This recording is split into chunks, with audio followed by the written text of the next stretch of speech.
Since 1776, brave men and women have fought and died for the freedoms we enjoy. Here at the Miami Valley Military History Museum on the grounds of the Dayton Veteran Affairs Medical Center, all those who served in every conflict from the Revolutionary War to Afghanistan and Iraq are honored.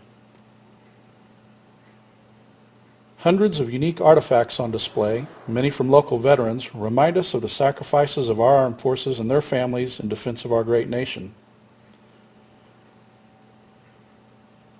For example, one of the unusual items on display is this piece of the battleship USS Arizona, destroyed on December 7, 1941, and donated to the museum by the United States Navy.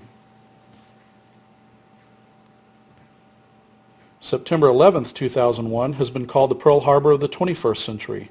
We have artifacts from the World Trade Center, the Pentagon, and Flight 93, making us one of the few facilities with items from all three sites.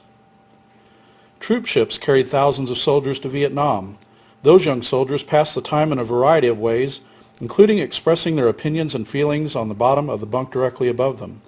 We have 3 examples on display featuring graffiti left by soldiers from Ohio. The Medal of Honor, our nation's highest award for valor, is displayed with artifacts relating to Specialist 4th Class Joseph G. LaPointe, Jr., a combat medic from Dayton, Ohio, who was killed in action while administering aid to 2 wounded soldiers in Vietnam.